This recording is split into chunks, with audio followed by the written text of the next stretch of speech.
Nobody's going to tell you this to your face, as the first thing you need to understand. The person who smiled at you this morning, who laughed at your joke last week, who told you they admired your work, they are not going to sit you down and explain what is actually happening beneath the surface of every interaction you have with them. Because the social world does not operate on honesty, it operates on performance. And the performance everyone around you is giving.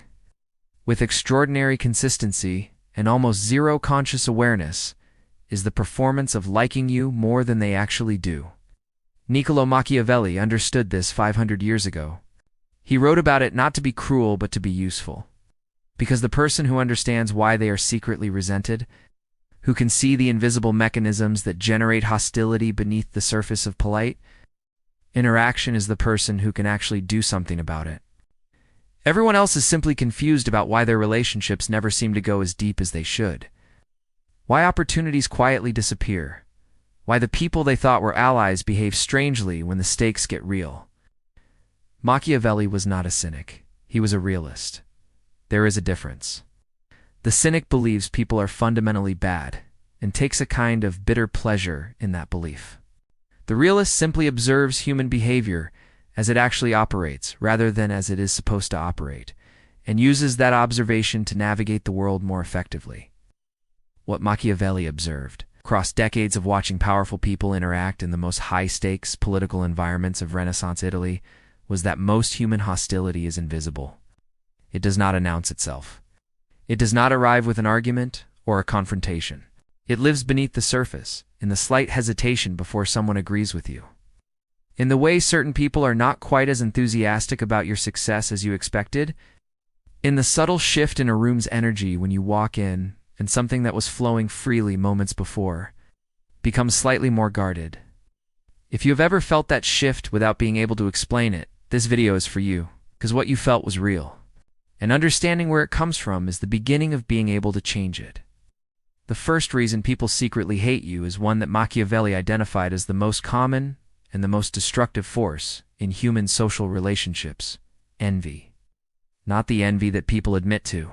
Not the kind that comes out in direct competition or open rivalry. The envy that generates secret hatred is the quiet, unconscious kind. The kind that the person feeling it would genuinely deny if asked, because they have not allowed themselves to be fully conscious of it. It is the feeling that arises in someone when they are confronted by your success, your confidence, your clarity, your capability, or your happiness in a moment when they are experiencing the absence of those things in their own life. They do not decide to resent you. It simply happens automatically. Beneath the level of deliberate thought, Machiavelli wrote that envy is the companion of virtue, meaning that the more genuinely excellent you are at something, the more consistently you will generate this invisible resentment in the people around you. This is one of the most disorienting truths about human social dynamics. The qualities that you work hardest to develop, the achievements you are most legitimately proud of, the aspects of your character that are most genuinely admirable, these are precisely the things most likely to produce hostility in the people who witness them, not because those people are evil, but because human beings are wired for social comparison, and social comparison in the presence of someone who is doing better than you are produces a psychological discomfort that the mind seeks to resolve. One of the easiest ways to resolve it is to find something wrong with the person making you feel that discomfort. The second reason people secretly hate you is that you make them feel stupid without meaning to. This is the one that the most intelligent people in any room are almost always blind to. Because intelligence, genuine, deep, effortless intelligence, is experienced very differently from the inside and the outside. From the inside, you are simply thinking, simply making connections, simply noticing things that seem obvious.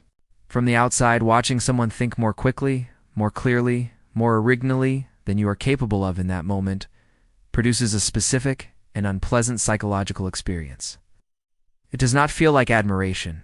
It feels like exposure, like inadequacy, like being in the presence of something that, by its mere existence, makes you smaller.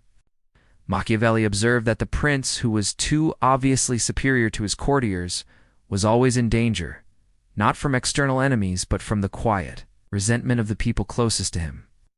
The courtier who felt diminished by the prince's brilliance did not confront the prince directly.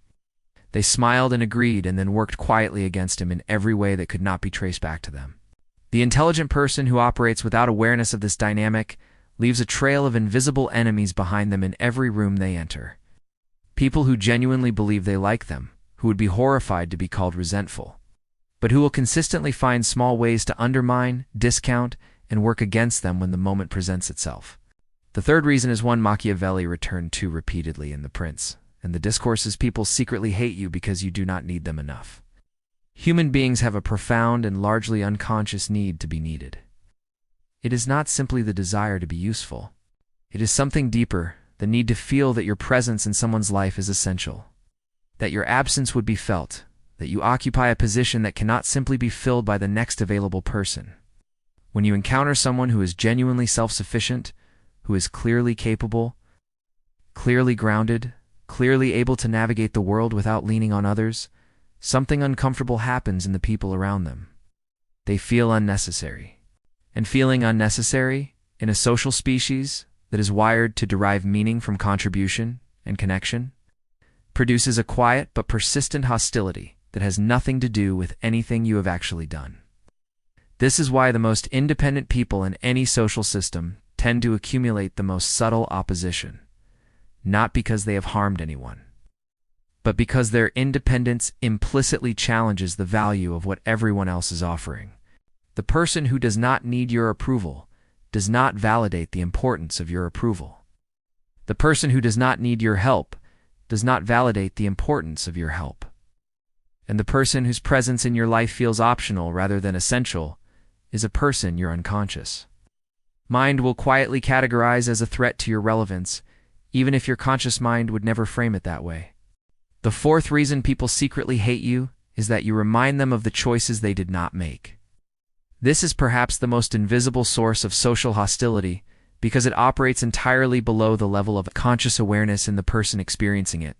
When you have built something, a skill, a discipline, a level of success, a quality of life that required sacrifice and sustained effort and the willingness to choose difficulty over comfort, you become a living reminder to everyone around you who made different choices that those choices were choices, not inevitabilities, not the result of circumstances beyond their control.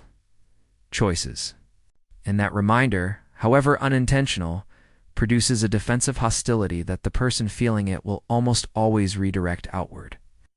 They will find reasons why what you built is not as impressive as it seems. They will emphasize the luck involved in your success. They will focus on what you sacrificed to get where you are, as if those sacrifices invalidate the result. All of this is Machiavellian self-protection, the mind defending its past choices against the evidence that different choices were possible. Machiavelli understood that this dynamic made the successful person a permanent target in environments where the majority had not succeeded.